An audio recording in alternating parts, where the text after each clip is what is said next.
Hope everybody's doing okay. And you guys are enjoying this new book about Salahuddin. I'm enjoying it, and I think it's a little bit entertaining. I like the way that they started off with Salahuddin being young. I don't know how long it's going to take for us to finish it, but I really hope we can finish before the end of the year. Just a quick reminder: you guys do have a copy of the book with you, right?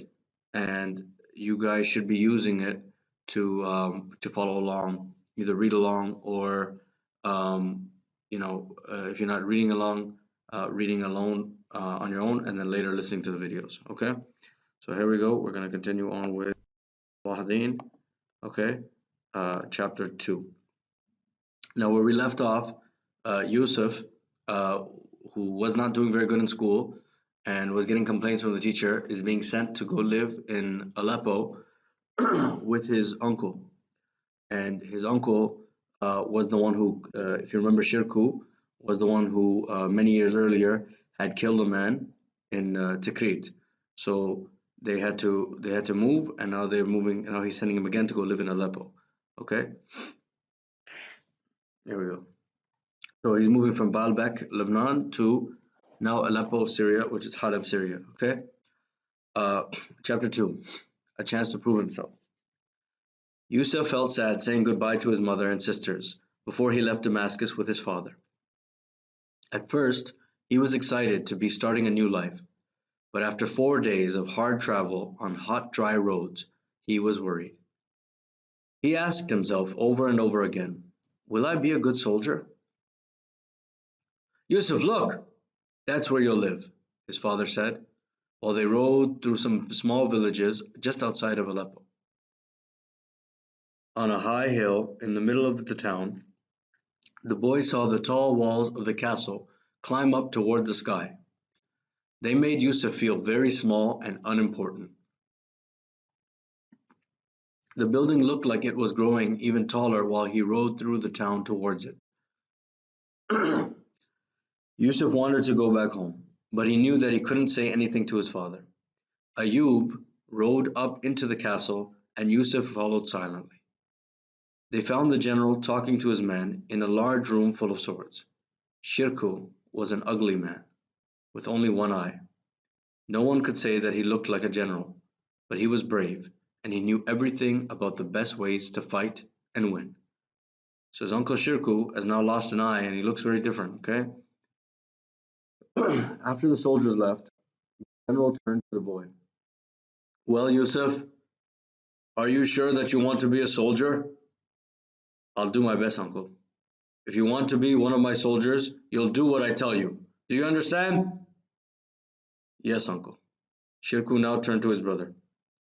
"Ayub, I'll take the boy, but only because you and I are brothers. I don't think that he'll be a good fighter or a soldier, but we'll see. If he's any trouble, he goes home. At once!" Yusuf wanted to do well, but it was difficult.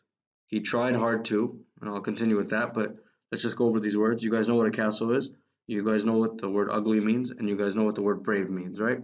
Brave yani shuja. Okay, there we go. He tried hard to learn, but he was still small and weak, and he found the fighting hard. His sword was heavy, and the other soldiers were fast and strong. His uncle was often angry. "Hey, Yusuf, you'll never be a soldier if you fight like that. I can't use you as you are. Go and try to understand how the law works from Governor Nuruddin. I don't want to see you here again until you can do something better than this. Work hard or you'll go back home." So his uncle's yelling at him. How many of you have ever been yelled at by your uncle? In my experience, sometimes it's a lot worse than even your dad. Anyways, Yusuf did what his uncle said. He thought, "I'll never be a soldier.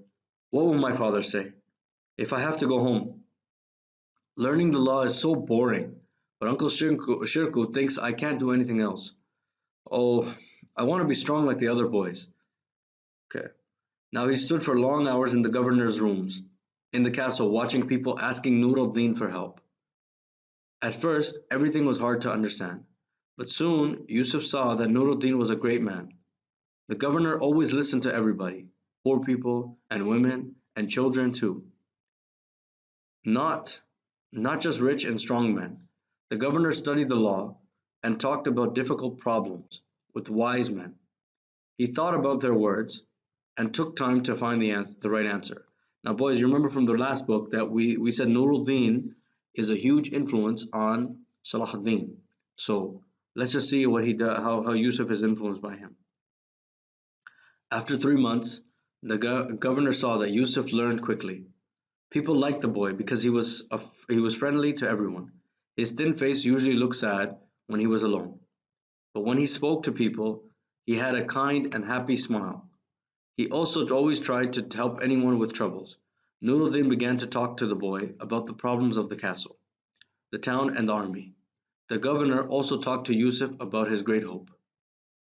So Nuruddin uh, is taking Yusuf on as like a student, and he's teaching Yusuf. At the same time, you can see that he's starting to really, really like Yusuf and starting to trust him. One day soon, I want to make all the Muslim people, okay, and you guys know what a Muslim is, stop fighting each other. We must work together to take Jerusalem back from the Franks. And you guys know what the Franks are. The Franks were those Europeans who had taken over Palestine. Palestine isn't their land, after all.